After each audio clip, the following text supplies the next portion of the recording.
Thanks for downloading Pave the Way Podcast. On this show, your host, Greg Helbeck, interviews the top minds in real estate, business, and personal development to help you crack the code so you can grow your business and, more importantly, grow your life. Get ready for another game-changing episode.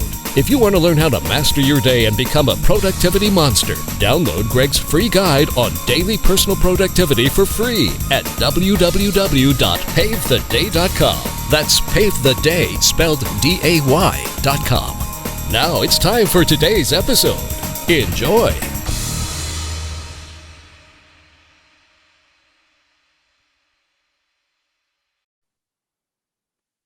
All right, what's going on, everyone? Greg Helbeck here. Welcome back to another episode of Pave the Way Podcast. I'm super excited to talk things digital marketing today with my buddy Brandon Bateman out of Bateman Collective. I think you're up in the Utah area, right? Yep, that's right, Greg. Now, it's interesting you're saying Utah because I drove in May from San Diego to New York in my car, and I happened to stop in Utah, which I've been there before. And I got to say, man, Park City, Utah in the summer is one of the most beautiful places I think I've ever seen. I was just hanging out at this resort by myself for like 3 days and just hanging out in the mountains. And I absolutely loved it. So, man, you certainly live in a beautiful place. Yeah, it is amazing. Sometimes I ask myself why everybody in the world doesn't just live in Utah.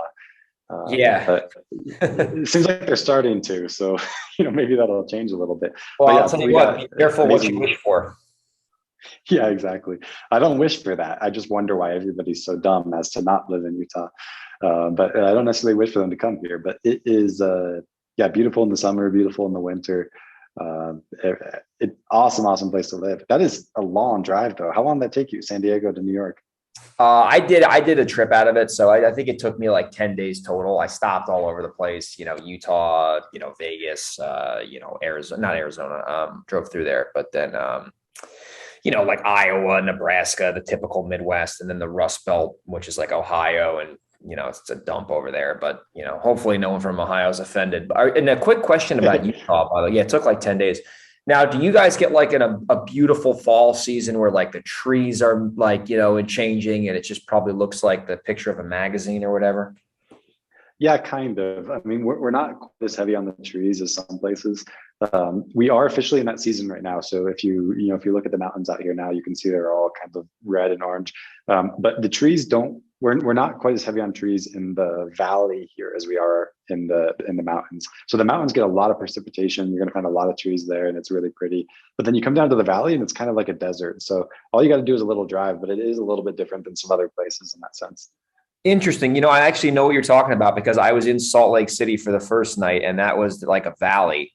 And then I drove up to Park City. I took 80 for like 20 miles. And then obviously I was in the mountains. So I know exactly what you're talking about. That's the beautiful thing of the Western area of the US. Like you could literally be in the mountains and then 20 minutes later, you're in like the desert valley and it's just a cool place. So I really a little jealous for where you live. I mean, I live in San Diego, so I can't say that, this is a terrible place to live at all. I literally live about 2 minutes from the beach where we're standing. So I'm definitely very blessed, but I know the listeners are like Greg and Brandon. I know you guys like talking about where you live and flexing on that, but I want to know how to get really good at digital marketing. So that's why I brought you on. If people are not familiar with you, you're a digital marketing expert. You run a firm called Bateman Collective. Your clients are, a few of my friends are your clients. So we know a lot of the same people. We run in the same circles. So today I want to really just cover what it takes to be very successful with digital marketing. I know that's a very broad question, but I want to just make sure the listeners can get a few takeaways from our call today where they can listen to us and they can write some notes down if they're not driving, and then they can implement those things that we're going to share on today's podcast so they can become better digital marketers. So just to set the stage before we start to get into the nitty gritty, why would you say digital marketing can be a very good strategy for real estate investors to get more deals? And I know the answer to this, but for someone who's not familiar with this, maybe we can just kind of start with that.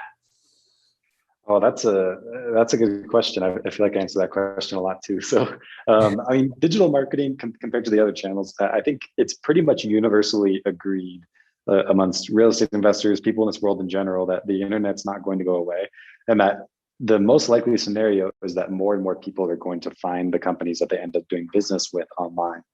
So I think probably the biggest motivation for anyone to get into digital marketing now is just the sense of future proofing your business, understanding that some of these other marketing channels don't have as much of a lifespan as digital most likely will. And there's a lot of value to that. But it isn't just hoping for the future. Like, digital marketing does produce results now, and we're seeing that a lot of people are finding the companies that they do business with online now. Fun fact, if we're looking at, let's just take Google, for example. Google's a channel where people search and they find companies that they want to do business with sometimes.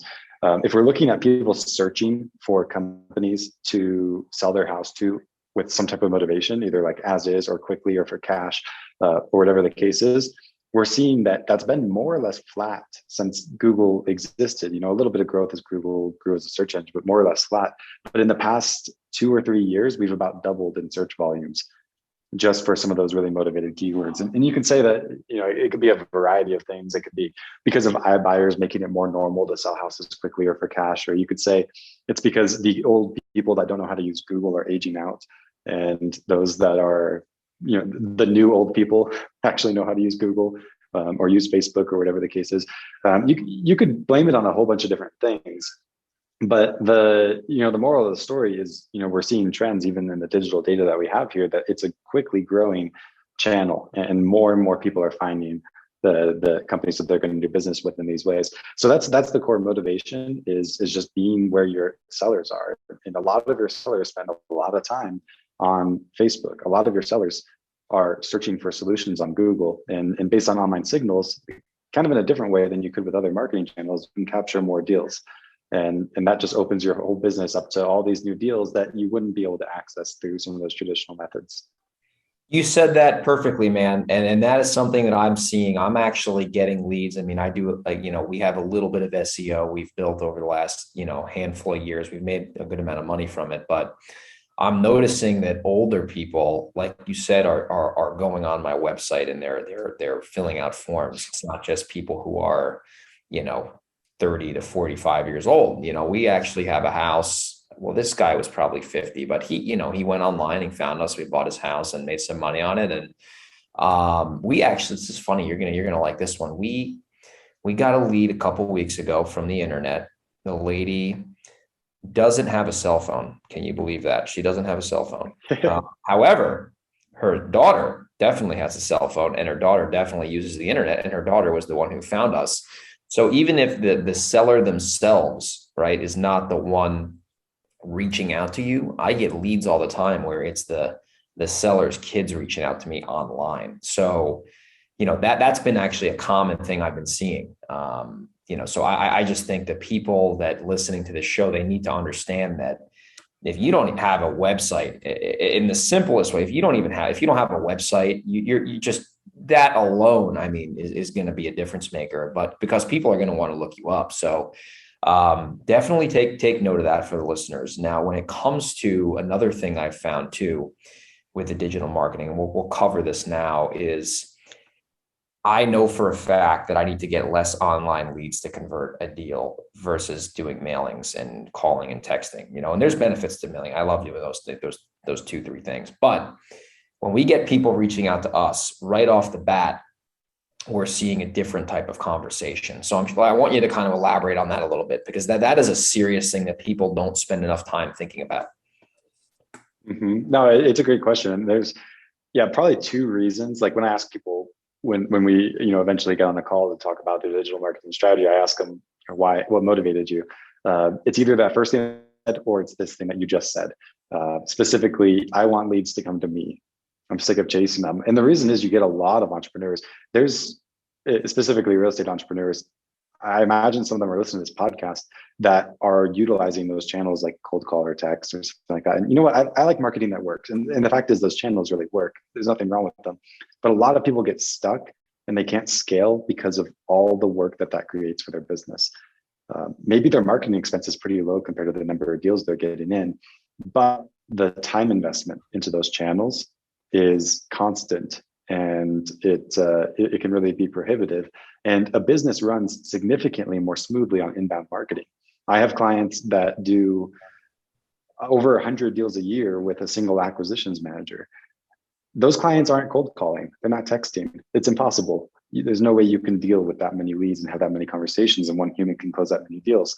If you have people coming to you instead, then it becomes more of a factor of how many deals can you do given the size of your team, and it becomes a lot more. So really, that's the core value of inbound marketing.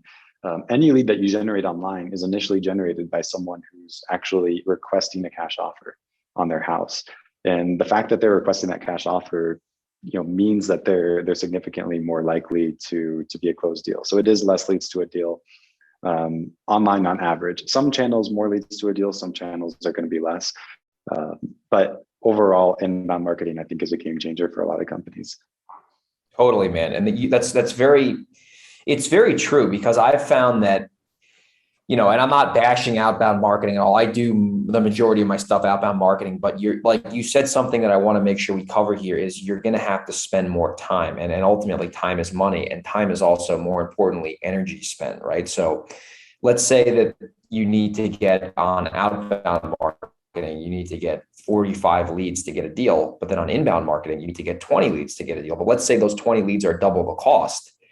Ultimately, if you really factor in your time and your energy, it's probably cheaper if you go the online route, because you're going to have less energy and time invested. So you're going to be more efficient. And another thing I found is that the deal size is a lot bigger with these inbound leads, because there's usually more motivation, and you're going to run into more of these sticky situations just by the nature of, let's say, for example, pay-per-click.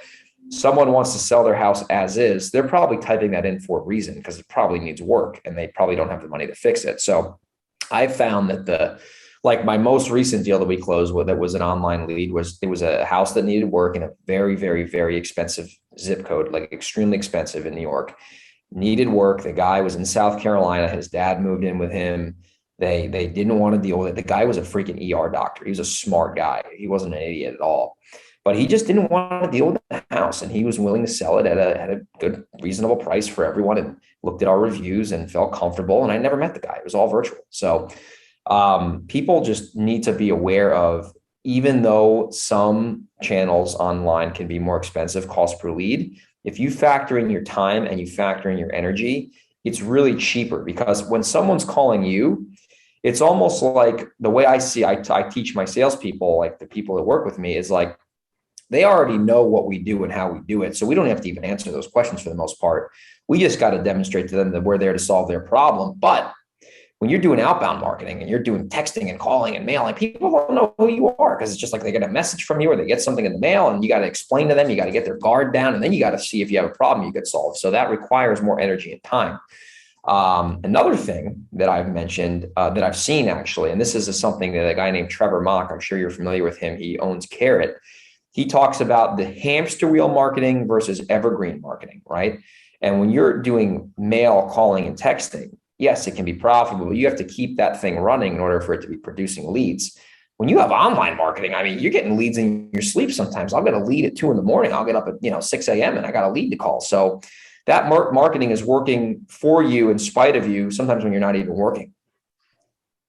Yeah, that's a huge point. I think of it kind of like, when some people start with real estate in general, you hustle your way into money, because Yes. you often don't have it at the beginning. So maybe you start, some people, and I really respect these people, they'll just pick up the phone, they'll start cold calling because, they don't have money, but they got time and they can make it work. And then as you grow in real estate, a lot of people end up growing into things like multifamily, and other places where you let your money work for you a little bit more than working for your money. And I think of digital kind of as that shift, but for the marketing channels. Most often compared to some of that other stuff like cold call, it's going to be more expensive on a per lead basis, potentially on a per deal basis. But you have that, just like with multifamily, how you have that income coming in while you're sleeping. It's kind of the same thing with digital marketing. You can get those leads generated while you're sleeping. And it's it just enables you to do more things when you're more time constrained. So yeah, I think there's a huge value add there. And yeah, super interesting point that you made. Absolutely, man. So I think we kind of painted a pretty broad brush with why it's beneficial to do inbound marketing.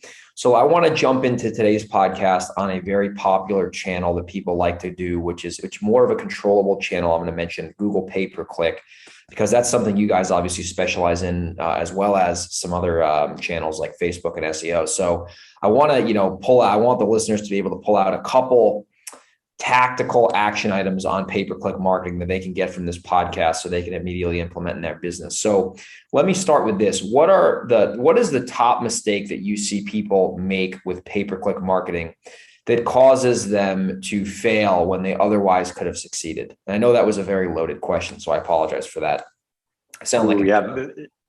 It is. There's a lot to that question. Are you okay if I share a few? You can share as many as you want. I promise I won't penalize you. Okay, good. Because there's a few here. There's a few things that you really need to do right. First off, the number of people that I talked to that have started with pay-per-click and either done it themselves or worked with an agency they didn't really trust a ton, and have wasted a ton of money is huge. Just go out there, ask 10 real estate investors, have you wasted money on pay-per-click? I bet you 5 will raise their hand and talk about how much it sucks. And it's you really got to do it right. I think last time we spoke, Greg, we were talking about like some of the processes we use on pay-per-click, and I told you like how important data is. I told you even to the point that I think you, being an intelligent person, if I gave you all of our data, if you were to run some pay-per-click campaigns and you were to do that against me, knowing this industry very, very well, but without my data, I honestly think that your campaigns would do better. And the reason is data is yes, that's a compliment to your intelligence. I'm glad you saw that way, but also to the data, because data is incredibly important in this industry. And the number one problem that real estate companies have with their pay-per-click is they don't have enough data to really know what's going on. Because the tough thing about being a real estate wholesaler is even if you're absolutely killing it, you're still getting probably a very, very small fraction of the number of customers that the average business would get. Because you can do 10 deals a month and be an absolute beast in the real estate wholesaling space. If you own a convenience store and you get 10 customers a month, you're doing a really, really bad job. So because that data is so sparse, because your deals are big and they're few and far between, it means that you don't have a lot of data to tell you that it's worth X dollars to pay for that keyword. A lot of people would just come into pay-per-click and just say like, well, what am I going to pay for that keyword? Well, what's everybody else paying? And they'll just pay that. And they make all these assumptions and you end up with a much less efficient engine. So the first thing is just do it right from a lead gen standpoint. It's so easy to get a lot of leads that are the wrong leads. It's so easy to overpay for leads. It's easy through a lot of methods to just waste a lot of money over time. So number one, just do that marketing right. You can consult some agencies that you trust. If you want to do it yourself, you can, but know that there's going to be a really long curve to that. And I do know some people that have been successful with that. I've probably audited maybe 15 or 20 accounts in real estate of people doing it themselves. And I can tell you that 1 or 2 of them were doing it well in this particular industry. So, wow. So it's, if you're going to be that 1 or 2, do it, sure. But like, if you're not going to be that 1 or 2, then outsourcing it makes a ton of sense. The other thing to consider is you want to make sure that your business operations are ready to do this. This is outside the market. This is assuming you do your pay-per-click in an amazing way. You still have to manage those leads, and a lot of companies go wrong with this. And we see that the companies that are doing really well with pay-per-click, they have a whole different mindset than the companies that are struggling with pay-per-click but are still getting leads. And we kind of coach our clients through some of the operational things and things that you might want to change. The first thing that's really different about a pay-per-click lead versus say a lead from direct mail or cold call or text is that urgency is critical. The amazing thing about Google is that you can understand someone's intent because people type into Google exactly what their intent is. They say that they want to sell their house for cash or as is or whatever the case is.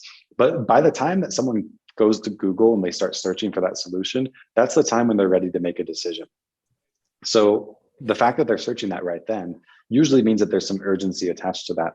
Not only that, but they also have in front of them a whole bunch of other people that they can reach out to. Nobody has any trouble finding a wholesaler or a flipper on Google. They can find probably 100 pages of them. People that are going to be willing to call them back. So what happens sometimes is someone goes through one of the listings, and then they fill out information on a form and request a cash offer. And then they go to another one and they request a cash offer, et cetera. And the person who calls them first gets an appointment really quickly and ends up doing a deal. The person who calls them second ends up being too late. And the kind of feedback that they give to their marketing team is these leads are unresponsive. They never answer the phone. Meanwhile, their phone's buzzing in their pocket while they're signing a contract with one of your competitors. I had a client that decided they're a pretty big player here in Utah, and they decided to really see what they're missing out on in all their marketing channels. So they made sure that they were on every single wholesaler's list, everybody that they could find. They had someone who's like out there finding new lists and stuff like that for newer wholesalers and just trying to be on every list, and then mapping the deals in their database to like if they ever got those leads. Yeah. They became extremely depressed about is how many times they got a pay-per-click lead, and then that person never answered the phone, yet a few days later, their competitor's sending that deal out to their list. Oh yeah, I've seen that for sure, especially in Texas and in California. Yeah, in these competitive markets, it's super, super common. But the key point is urgency. So a lot of people think of like sometimes I ask my clients, how quickly are you getting these leads? And they're like, oh, super quickly, definitely same day. And that tells me right there, like that's screwed up. Yeah, like that's way too long. What we tell our clients is seconds, not minutes, when it comes to getting to the leads. Because how long does it take for someone to find the next website in the search results, request an offer, and then have that person call them? The answer, about 60 seconds. And if someone else is on the phone with them before you're on the phone with them, the chances of you getting that deal are extremely low. And that's where some people say that pay-per-click leads are unresponsive, that they don't work, whatever the case is. I think pay-per-click of any channel probably has the highest percentage of leads that end up being deals somewhere. The question is, are you going to get that deal, or is someone else going to get that deal? Because they also tend to be pretty competitive leads. So urgency is something you want to pound into your head if you're going to do pay-per-click. And not only you understanding it, but your team. I just had a conversation with one of my clients last week, and I asked them, how quickly are you getting to these leads? Because they're telling me a lot of people are ghosting them and stuff like that. And he said, oh yeah, within 5 minutes for sure. And I said, how do you know that? He said, well, it's because I told my team that they have to get to them within 5 minutes. And I said, okay, well, really 60 seconds would be better, but 5 minutes isn't horrible. That's where they're not responding to you. I say, can we check a couple leads? So we check a couple in this database, and we look at when did it first come in, and we look at when did the outbound call happen. Firstly, we check 12 hours is the gap. Secondly, we check 5 hours is the gap. He had no idea that his team wasn't actually as quick on these as he thought they were. And the key point here is that whatever is measured improves. If it's you there? Your team to actually still hear me, Greg? Yeah, you're good. You're good. We got a little audio glitch. We're back at it. Okay, perfect. But yeah, I highly recommend my clients when they get started with pay-per-click, set up a weekly meeting with your team specifically around pay-per-click, where the key metrics are: when we get phone calls, are they answered? When we get leads, what speed are we getting to those leads? And when the leads come in, how urgent are we with appointments?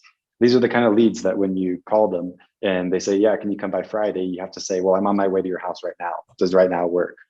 And keep them on the phone until you get there, and then close. Don't leave till you get a contract, because you have to assume that other people are going to be talking with the seller. So it's important for a business owner to understand that, but there's a lot of our clients I've worked with where they get it, but their team doesn't get it. So you really do have to build it into your business operations and hold your team accountable to these things, because it's so important with pay-per-click. And it's honestly not as important for direct mail or cold call or something like that. Those leads could sit for an hour a day, and it's not that big of a deal. But with pay-per-click, if you can't be urgent with the leads, you're going to lose deals for sure. Dude, you said that so well. And it's funny you actually say that, because I had a house that I'm buying that the guy did the same thing. I called him back. He called me. I called him back right away. It was an online lead, and he had other people he was going to talk to. I said, if I can get this done now, would you sell to me if I can give you your price? And he already had a good price. And because I called him back first, he sold to me. So the other guy, probably my friend, because I know all my competitors in my area, isn't getting that house. I'm getting the house because of the speed to lead factor. So that is probably the number one thing you need to be aware of if you're getting these leads, because it will make or break the success of these campaigns. Absolutely. And then there's one other thing just for online leads in general.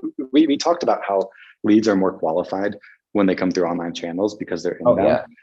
An example of this, we had a client in Atlanta, and this client was spending something like $10,000 a month on Facebook ads for 4 months. After 4 months, I'm talking with them and they don't have any deals. So they spend about 40 grand, no deals. And they are basically saying, Brandon, what the heck? I thought you said this stuff works. And I'm just saying, like, you got tons of leads. Like, I don't know what's going on here. Everything, like, the metrics are fine. So we dig into it and I'm like, well, why aren't you getting deals? They say, well, the leads aren't qualified. So we dig into that. And we end up kind of seeing that this company, by the way, is they are not a company that struggled to close. They were getting tons of deals from cold call. I think they're doing $300,000 a month or more off of cold call deals every month. Yeah. They had a talented acquisitions team. So a lot of people tell me like, oh no, our guys are good closers. This isn't a problem. That's not exactly the problem because we work with a lot of good closers that just struggle with digital leads. And what we found in their team was a few different things. One, they had a little bit of an urgency issue. Two, they had this mindset that was almost seeking to disqualify a lead more so than seeking to qualify a lead. In other words, they were assuming that a lead was unmotivated until they could prove that it was motivated, instead of assuming it was motivated until they had reason to believe that it wasn't motivated. And interesting. That's an interesting way to think about it. I never thought about it that way. Like because there's a reason they're reaching out to you to begin with. So you should almost try to see what's going on versus the other way around with the outbound stuff. Yeah, exactly. And basically to give a little sideline story on that scenario, like that specific topic, like my client here in Utah, he does this story of they had this digital lead and it comes in and then they call, text, voicemail 3 times and can't get a hold of the person. And basically what he's saying is sometimes we write a story in our head that like they actually weren't that motivated, right? We try to justify our actions. We justify the fact that we can't actually succeed. This client, they actually chose to drive out to the person's house. They found that the person's phone was inside and they were moving their stuff into a moving truck. They were moving out of the house, but they didn't have a buyer yet. And it was a smoking deal. They ended up making, I think, $130,000 on that deal just by driving by based on the online form data, because the person looked like they were really motivated based on what they filled out, but they never answered the phone. But anyways, that's the kind of action that you end up taking if you assume that people are motivated until they can prove otherwise. But going back to this client that we had in Atlanta, they had to retrain their team, and basically some of the elements that we tell all of our clients to teach their team, they implemented things like setting an appointment if you can, if it seems like there's the slightest hint of motivation. And what they were really scared about there is if we set all these appointments and then we waste our acquisitions manager's time because they end up going on all these appointments that aren't fruitful. What our clients are typically finding with this is if they just take digital leads and they verify, the way that they qualify is they just say, this is a seller and there's the slightest hint of motivation potential here, or we don't have any reason to believe that they're unmotivated. If those things are true, set an appointment, and they're finding that their appointment conversion is actually better than it is with other marketing channels, even if they're that loose with the way that they set the appointments. So this particular client, just by retraining their team on those things and retraining them on what is a qualified lead and not being quite as strict with that in digital marketing, the following 4 months after that, they spent a similar amount of money on the digital marketing. They did 17 deals. Wow. Look at that. They were passing up opportunities. Process. Yeah.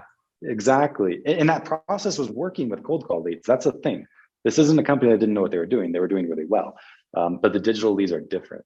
And that's where I see so commonly like companies that are really good at digital marketing, they struggle with cold call. Companies that are good at cold call struggle with digital marketing because it is such a different process and it's hard to get your team on board with that. But if you're going to do it, you have to make sure that you're treating it differently. You assume that there's motivation unless proven otherwise. You treat things with extreme level of urgency and you do your marketing right. If you can check all those boxes, it's very likely that you can be successful. Man, that is such a good point. I mean, this alone, this conversation is worth $50,000. So we'll be accepting our consulting fees after the fact in the show notes. Just kidding.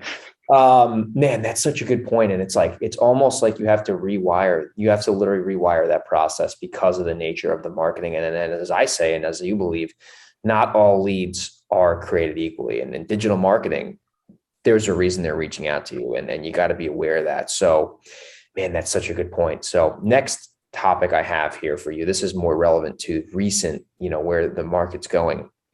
I know a lot of people who are doing digital marketing as their only channel. And what they're doing is they're seeing their cost per lead in their local market getting really high. Like, let's say they're in San Diego or Phoenix or Salt Lake City or Dallas, somewhere where it's really competitive and those leads are few and far between, even though there are a lot of them, but their cost per lead is higher. So what they're doing is they're actually, and I want to get your thoughts on this, they're basically doing this nationwide approach and running PPC campaigns to where they have certain keywords they're bidding on, but their geographic targeting is the whole country. So what are your thoughts on that? And do you have any clients right now who are doing that strategy with your firm?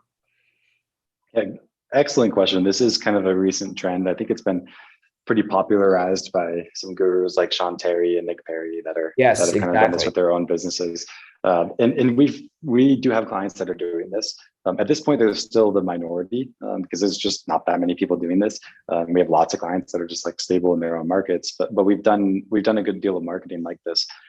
Here's how I would summarize it. You'll hear some people pitch this idea to you, like this solves all your problems, because right now, like nobody has a dispositions problem usually. They have an acquisitions problem in this kind of market because there's buyers are everywhere and sellers are impossible to find. So they try to turn to strategies like this. Here's how I think about this.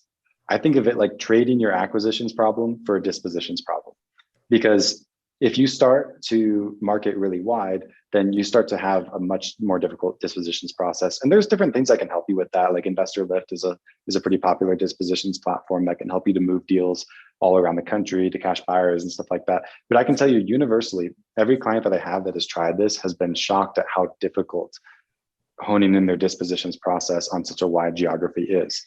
That said, acquisitions in this level is killing it. And those who have been able to figure out the disposition side are doing really, really well. Because on the acquisition side, the number of leads you can get is capped at such a higher level. There is so much search volume over that wider area. The leads are so much cheaper. That's just one way that digital marketing works, is like the wider you go, the less expensive it gets. And it's a huge advantage. If you're doing cold call and you're looking at like you have one county where you have 10,000 records and another county where you have another 10,000 records, you can only call 10,000 people, it doesn't really matter that you have that second county. Whereas if you're looking from a digital standpoint, I kind of think of it like you're picking low-hanging fruit. And now before you just kind of had this tree that you could pick fruit from and you had to climb to the top of the tree to get all the fruit you wanted. And now you have this whole orchard and you can just kind of walk by picking whatever you want. It's way, way easier.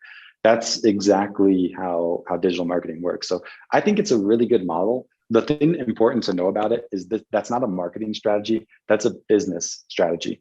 So if you're going to do that, you need to make sure it's not a distraction for you. You need to make sure it's a focus, because there's going to be a ton of stuff that you have to work out. But it could be a really successful business, just like the wholesaling in a local market can be a really successful business. And the marketing becomes way, way easier. The marketing works incredibly well. The rest of it is a little bit complicated. So you got to be ready to manage that. That's a great answer. And that I was thinking the same thing. A friend of mine does this, and I was talking with him on the phone the other day. He got a lead actually in my hometown, and we were working on it together. And I'm like, man, you're getting these leads all over. I mean, he got a lead in Monroe, New York, out of all places, which happens to be where I'm from, where I still buy properties there to this day. And I'm like, how the hell do you sell these properties? I'm like, you get a lead in Monroe at 9 a.m. and then at 10 a.m. you get a lead in Tulsa, Oklahoma. Like, what the hell are you doing? He's like, yeah, it's a whole business model. We got systems. And then that's you're just trading one problem for another, and you got to just know how to solve those problems. So that's a great answer to it, and a great way to kind of, let the listeners know like what they are getting into if they're going to do that. So as we start to wrap the show up here, I want to keep these shows around, 25, 35 minutes now. When it comes to the last question I have for you, and this will be more of a general question. This is more of a general question. Now, if you were, let's say that someone who has some money to spend on marketing, so they're not flat broke, they want to have success, and we'll define success as a steady flow of deals that they're closing on a 6-month runway, because everything takes time. What kind of action plan would you recommend them if they asked you like, hey, I want to start doing deals consistently in the next 6 months. I know there's going to be a ramp up time, but what would you advise them if they had a reasonable budget in terms of a mix of PPC, SEO, and Facebook, Instagram leads? Good question. I think some of it does depend on where the budget is. We find that a lot of our clients that have more budget, we're finding that all three channels can be really good for them. And sometimes doing all three gives you more diversification. We see that our clients have a better success rate. So I really do think that's the best way to do it, in my opinion. But if you have a smaller budget, I think that can spread you too thin, and it officially becomes better to make a really good choice about what channel you want to pursue. There are, as for which channel works better, what's going to get you more consistent deal flow and stuff like that, I can tell you that Facebook ads is on average our highest ROI channel in terms of the ones that can produce immediate results in a 6-month timeline. That is because Facebook leads are really cheap.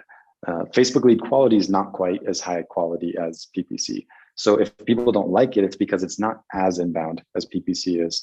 It's a lower lead quality, but the deals tend to be a little bit bigger than PPC, surprisingly, and the lead quality is not horrible. It's about half what a PPC lead quality is when you end up paying usually a third or a quarter the cost for the leads.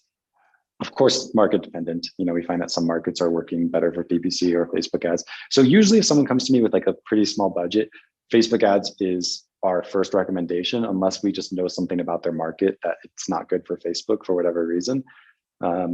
As the budget grows, I think Facebook and PPC is a great mix. And then adding SEO, I think, is really smart. The important thing to understand about SEO is it's not going to contribute to your 6-month timeline, most likely very well. You can start to get some traction on SEO in a 6-month timeline for sure, but consistent deal flow from SEO is something that often takes much longer than that. So if you really are just looking at, like, say, a 6-month timeline, SEO is most likely an expense more than a ROI. But over, say, a 3-year timeline, SEO could very likely be your most efficient channel out of all the digital marketing channels.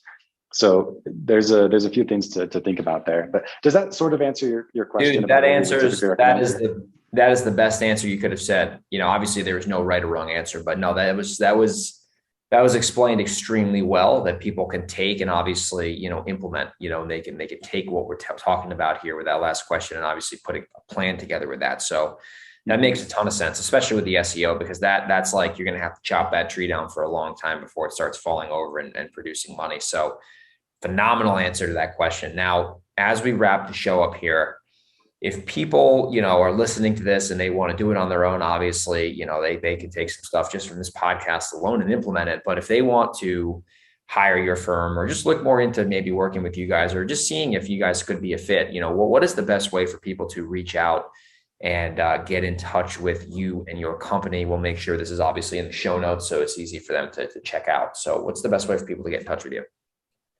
Yeah, great question. A great option is to email me. My email is Brandon, that's BRANDON @BatemanCollective.com. Now, I'm sure you can put that in the show notes as well. Yeah, that'll be in the show. Yeah, you can always research our company and learn more about that and everything. But those are a few ways that you can reach out. I'd encourage anyone, if you like, there's a few things that we can do to provide value. The first thing is kind of a consultation. Like that question that you asked at the end there is a question that a lot of people have. And the really tough thing about answering it here is it's going to be different for every company. So we're more than happy to kind of dig into the unique situation that anyone has and make some recommendations as to what they should do, because that advice does differ a lot based on your situation. And we have a lot of practice with kind of determining that. The other thing that people often like to reach out about is audits. We have an excellent service that we do completely for free called an audit. And what we'll do is, if you've spent money on digital marketing before, perhaps with another agency, or you've done it yourself and you have access to those accounts, we'll dig through those with you and basically figure out if it didn't work, why didn't it work, or if it's working, how could we make it work better? So we can kind of compare your data to some benchmarks to the rest of our clients. We can figure out where the drop off is. And hopefully we come to a conclusion at the end where we can say, for example, you are just paying too much for leads and fixing your landing page is going to get you a better conversion rate and solve that problem. Or it looks like the lead flow is fine. And maybe that could be improved a little bit, but in order for this to work, you need to get twice as good of results. And that's only going to be made up for on the lead management process where it looks like you're falling short, or whatever the case is. A lot of times people just look at it as like, I threw money at it, money didn't come back. Yeah. There's just this ambiguous issue of like, who knows what's wrong? We can tell you after troubleshooting this a bunch of times, after doing this in 60 different markets across the United States consistently, we can tell you this is why this isn't performing based on our experience. And there's a huge value add in that. And I'm happy to do that for anybody that needs it. That's awesome. And we'll make sure we have a link to your website as well as batemancollective.com, correct? Yeah, that's correct. Awesome. So we'll have all that in there. That's a great offer. I'm sure the listeners will be taking you up on that. And I'm sure some of the listeners also will probably be interested in becoming customers. So listen, man, I really appreciate your time today on this show. And I know for a fact the listeners got a lot of value today. So thank you so much for coming on. And I'm sure we will talk soon. Take care, man. Yep. Thank you, Greg.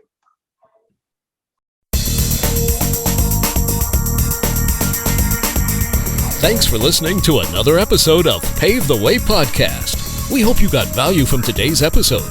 Make sure you download Greg's free guide on daily personal productivity for free at www.pavetheday.com. That's Pave the Day spelled DAY.com.